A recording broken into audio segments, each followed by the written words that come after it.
Pope Leo XIV, the new head of the Catholic Church and the first ever pope from the United States, US and North America continent, and the second from the two America continents, has said that there are many settings or places in the world people considered the Christian faith to be only for the weak, calling on people to cultivate a better personal relationship with Christ, saying, "Without faith, life is meaningless." The new pope, who had been ardent opposition to the policies of the new US President, Donald Trump, stated this at his first Mass held shortly after he was elected as the new head of the Christian faith to lead more than 1 billion Catholic faithfuls in the world and as one of the major pressure group leaders in the world. The new pope had previously criticized the policies of President Donald Trump, just as his predecessor, late Pope Francis, had always condemned Trump policies on illegal immigration, with records showing that the late Pope, Pope Francis, promoted and elevated the new Pope, Pope Leo XIV, multiple times within a short period to the high level to qualify him becoming the next Pope.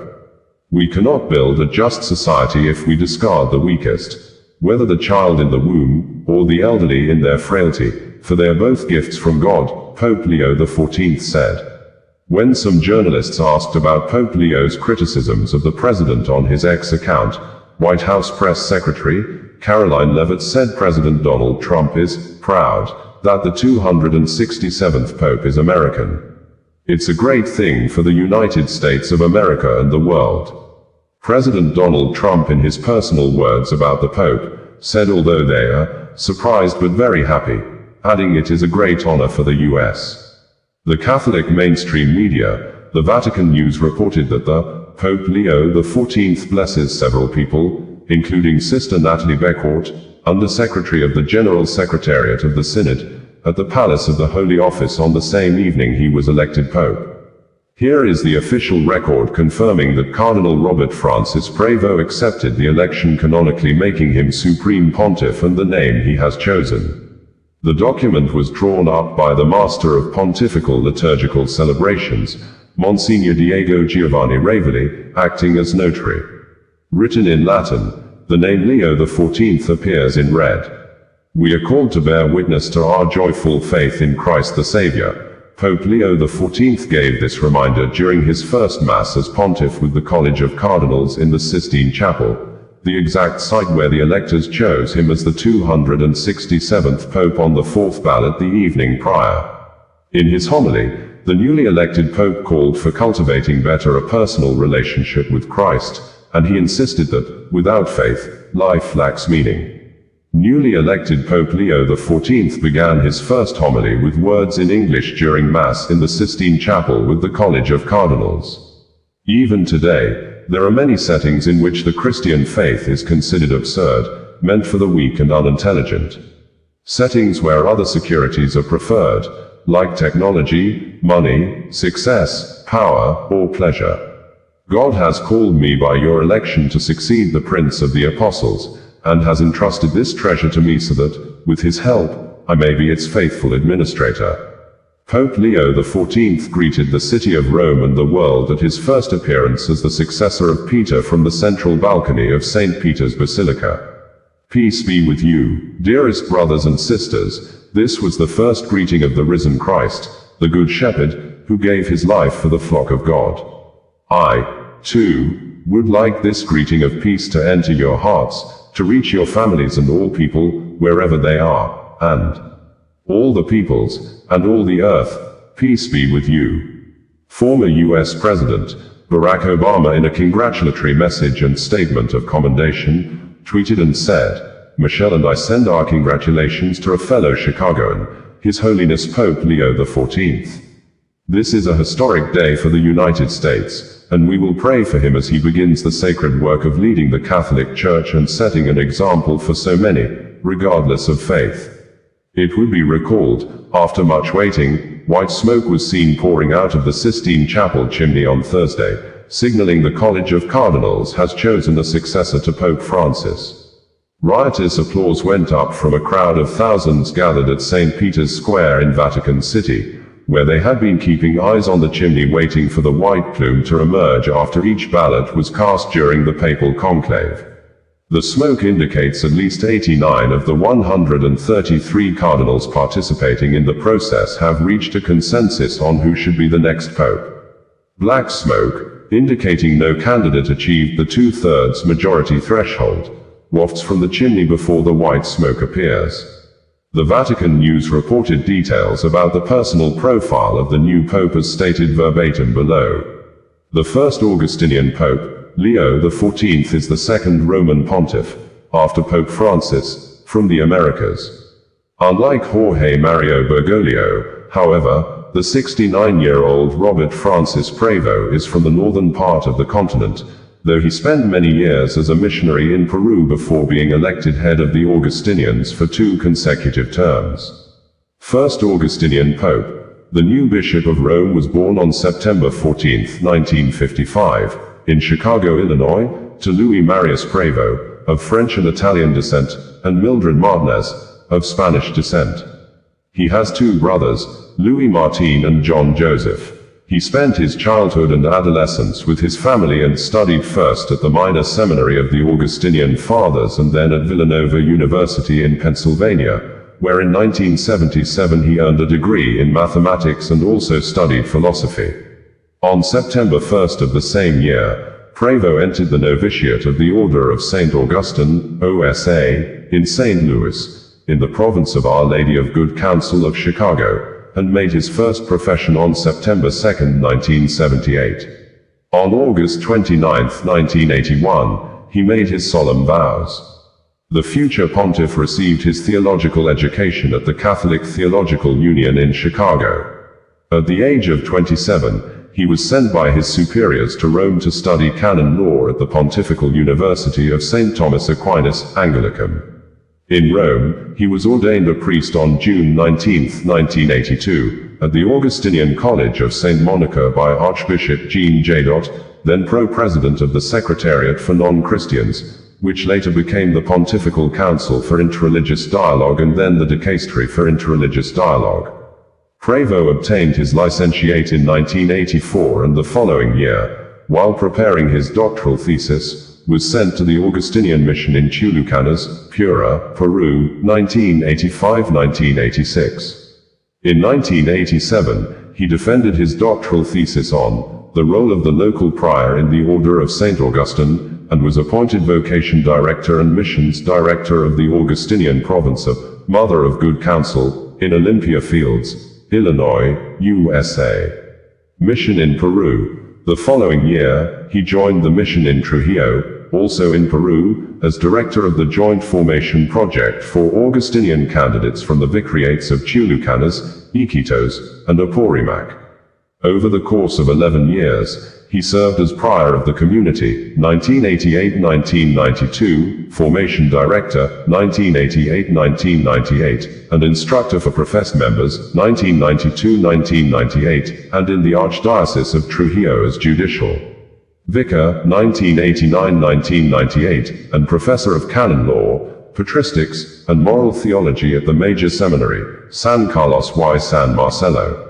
At the same time, he was also entrusted with the pastoral care of Our Lady Mother of the Church, later established as the parish of St. Rita, 1988-1999, in a poor suburb of the city, and was parish administrator of Our Lady of Montserrat from 1992 to 1999.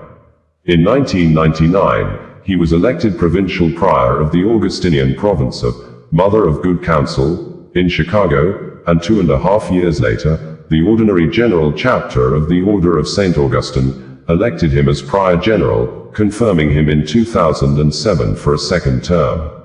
In October 2013, he returned to his Augustinian province in Chicago, serving as Director of Formation at the St. Augustine Convent, First Counselor, and Provincial Vicar, roles he held until Pope Francis appointed him on November 3, 2014. As Apostolic Administrator of the Peruvian Diocese of Chiclayo, elevating him to the episcopal dignity as titular Bishop of Safar.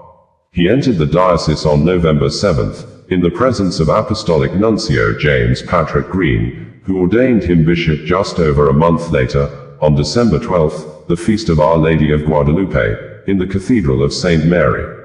His episcopal motto is, In illo uno unum, words pronounced by St. Augustine in a sermon on Psalm 127 to explain that, although we Christians are many, in the one Christ we are one. Bishop of Chiclayo, Peru, from 2015 to 2023. On September 26, 2015, he was appointed Bishop of Chiclayo by Pope Francis. In March 2018, he was elected second vice president of the Peruvian Episcopal Conference, where he also served as a member of the Economic Council and president of the Commission for Culture and Education. In 2019, Pope Francis appointed him a member of the Congregation for the Clergy, July 13, 2019, and in 2020, a member of the Congregation for Bishops, November 21. Meanwhile, on April 15, 2020, he was also appointed Apostolic Administrator of the Peruvian Diocese of Callao, Prefect of the Dicastery for Bishops. On January 30, 2023, the Pope called him to Rome as Prefect of the Dicastery for Bishops and President of the Pontifical Commission for Latin America, promoting him to the rank of Archbishop. Created Cardinal in 2024, Pope Francis created him Cardinal in the Consistory of September 30 that year and assigned him the Diaconate of St. Monica. He officially took possession of it on January 28, 2024. As head of the dicastery, he participated in the Pope's most recent apostolic journeys and in both the first and second sessions of the 16th Ordinary General Assembly of the Synod of Bishops on Synodality, held in Rome from October 4 to 29, 2023, and from October 2 to 27, 2024, respectively. Meanwhile, on October 4, 2023, Pope Francis appointed him as a member of the Dicasteries for Evangelization, Section for First Evangelization and New Particular Churches, for the Doctrine of the Faith, for the Eastern Churches, for the Clergy, for Institutes of Consecrated Life and Societies of Apostolic Life, for Culture and Education, for Legislative Texts, and of the Pontifical Commission for the Vatican City-State. Finally, on February 6 of this year, the Argentine Pope promoted him to the Order of Bishops, granting him the title of the Suburbicarian Church of Albano. 3 days later, on February 9, he celebrated the Mass presided over by Pope Francis in St. Peter's Square for the Jubilee of the Armed Forces, the second major event of the Holy Year of Hope.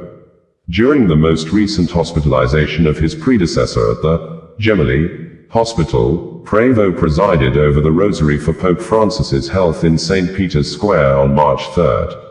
We had reported that the Camerlengo of the Apostolic Chamber, Cardinal Kevin Farrell, at about 9:45 a.m. on Monday announced the death of Pope Francis from the Casa Santa Marta, hours after Pope Francis had called for an end to wars in Gaza, Ukraine, Sudan, Congo, Yemen and other humanitarian crises in Myanmar, South Sudan, in the Sahel, the Horn of Africa, the Great Lakes, Lebanon, Syria, and thus, begging political leaders not to yield to fear but use the state resources under their custody to fight and eradicate hunger and promote development among the people, which, the Pope said, are weapons of peace, adding that, there can't be peace without the freedom of religion, expression, thoughts and respect for one another views, just as the Pope on Sunday at around 11:30 a.m., less than 20 hours to his death, met in person with the Vice President of United States, James David Vance after the Pope had called on President Donald Trump to end his anti-immigrant policy, asking Catholics in America to reject the anti-immigrant narratives canvassed by the U.S. government led by President Donald Trump. Edo State Police Commissioner, Monday Agbonika has marked his 1 month in office, with a statement that over 37 persons among the people under the custody of kidnappers in the state have been rescued within 30 days he took over as Commissioner of Police in the heartbeat of the nation. According to the CP Agbonika, before he resumed office in Edo State, he was specifically briefed by the Inspector General of Police and the Chairman of the Police Service Commission on security challenges of secret cult activities and kidnapping peculiar to the state.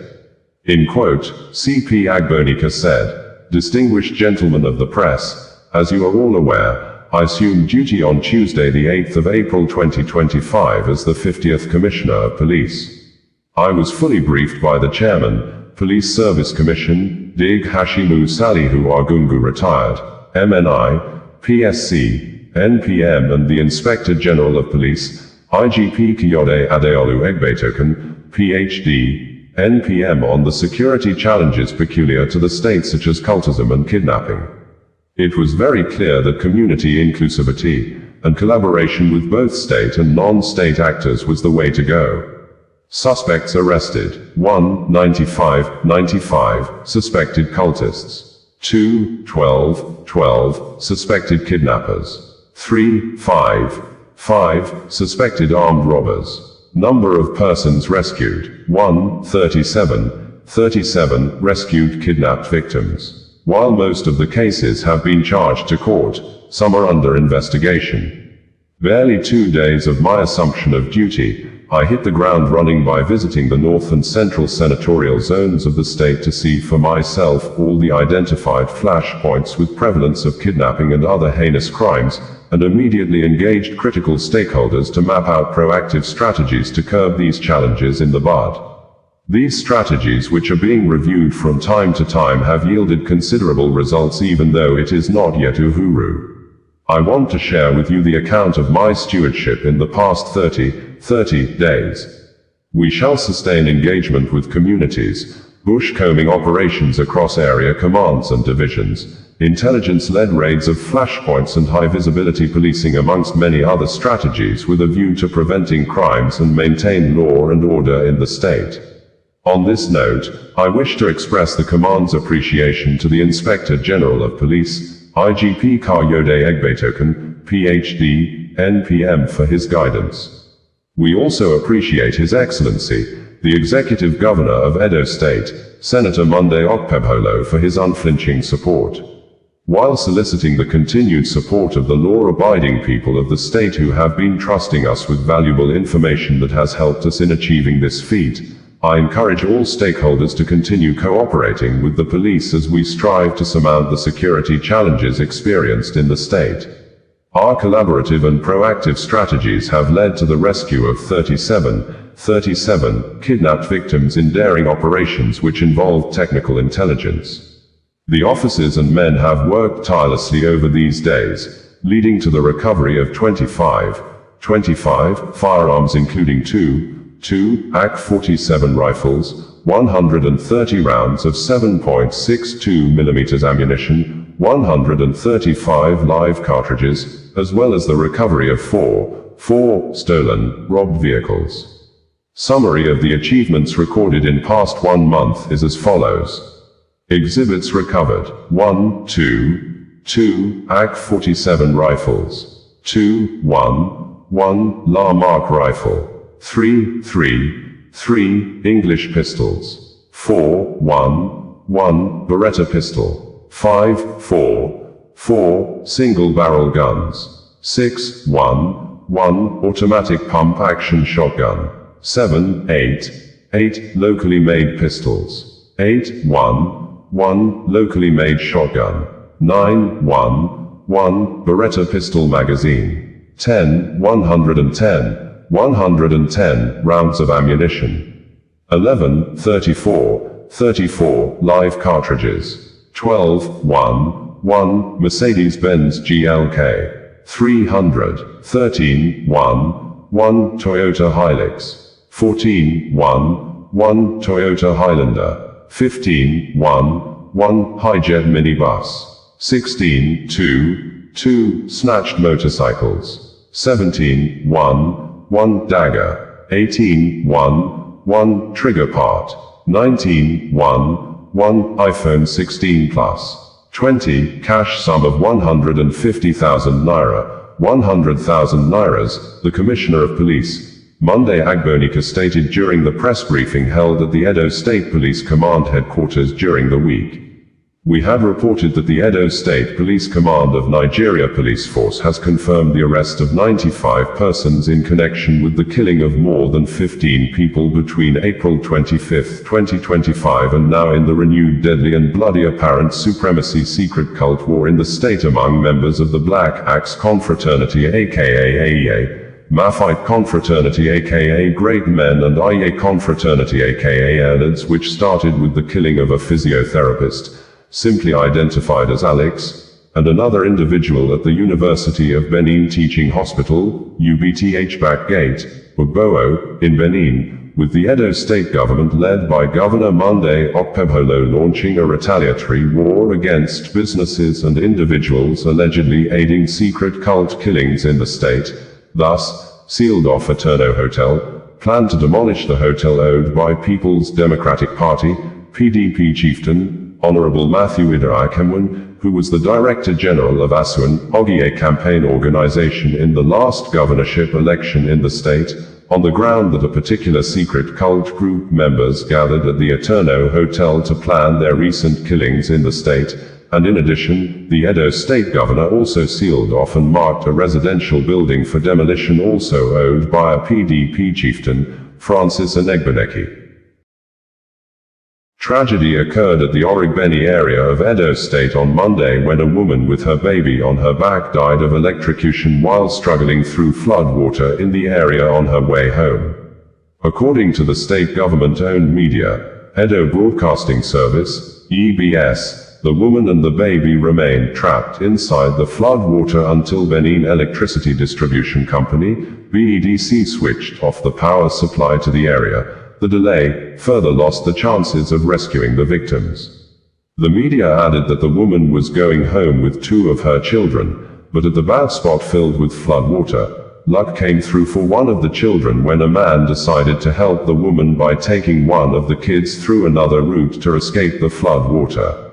The electricity company, BEDC, is yet to issue a statement over the cause of the electrocution leading to avoidable deaths. EBS reported that the young woman and her baby trapped on her back were electrocuted when she stepped on a live electricity cable that fell from a pole while wading through the flooded road. Edo State Government Agency in charge of flood water control and management, Edo State Flood, Erosion and Watershed Management Agency, EDOFUMA, had in a statement said the state government is removing obstructions from the drainages to ensure the flood waterways are free before the peak of this year's rainy season in the state. In some of the news releases issued and made available by the EDOFUMA reads verbatim below. For the first time in over 3 decades, residents of the Ehunwanse and House of Prayer in a Wogban community are witnessing a transformation that they thought would never come to their area, where a massive gully has been reclaimed by the Edo State Flood, Erosion and Watershed Management Agency, EDOFUMA, opening a brand new road that has been absent for nearly 30 years, and dramatically easing traffic congestion along the busy Ikpoba Hill. The newly constructed road connects Temboga through Ehunwanse to House of Prayer to Lucky Way, providing an alternative route for motorists heading to Aduawa and other parts of Benin City. The reclaimed road is also offering a renewed hope to thousands of commuters along the axis. The governor's swift action not only restored access to the community, but also reaffirmed his administration's commitment to equitable infrastructure development across the state. EDOFUMA also urges residents to protect and maintain the newly constructed road and drainage channels built to tackle flood and erosion. This development is expected to significantly decongest traffic around the Ikpoba Hill bottleneck and Origbeni market, long known for the gridlocks and difficult driving conditions. Governor Okpebholo's delivery of this long-abandoned road marks a significant step forward in addressing erosion, improving mobility, and enhancing urban resilience. His administration has proven that with focused leadership, even the most neglected areas can experience renewal. Meanwhile, the Chief Executive Officer of the Edo State Flood, Erosion and Watershed Management Agency, EDOFUMA, Honorable Ahmed Musa Momo, has continued his intensive inspection of ongoing desilting and maintenance of floodwater infrastructure across the state, emphasizing the agency's dedication to ensuring all interventions are executed to the highest standard and ahead of peak rainfall. Honorable Momo's most recent inspection tour covered critical sites including Aurora Ponds 1 to 3, Aurora Sig Site, Ehunwanse, Mama Custom and Boundary Streets in Awogban, the Ewa Road Erosion Control Site, and Gapana Pond 5. These visits form part of his sustained efforts to closely monitor project execution, ensure adherence to specifications, and uphold accountability in the use of public resources. Speaking during the visits, Honorable Momo emphasized the importance of community cooperation, urging residents to take ownership of the infrastructure provided to mitigate flooding. Our resources are limited, and the sustainability of these investments depends on the commitment of residents to protect and preserve them, he said. He further stated that the proactive and people-focused leadership of Governor Monday Okpebholo remains deeply committed to easing the challenges of flooding and erosion through strategic interventions. This government listens, and we are doing everything possible to safeguard lives and properties. What we need is your continuous support, Momo added. Distribution company had done what they're supposed to do when a live electricity wire got down from the pole and was inside the erosion. If they had taken steps to do what they are supposed to do, this incident would not have happened that cut short the life of this young woman and her little baby. It was also gathered that the divine intervention saved the other little child who was with her while they were moving home. It was gathered that it was a young man who was walking with them while they were trying to walk through the erosion that helped to carry that little child from her. And only God knows, 3 of them would have been electrocuted if not for that young man that picked the little child and was taking another direction to help them pass through the flooded area. Efforts to obtain comments from the authority of the Benin Electricity Distribution Company, BEDC, and the Edo State Police Public Relations Officer, Joy Yamu, on the incident. Bringing you the news in a more digital way.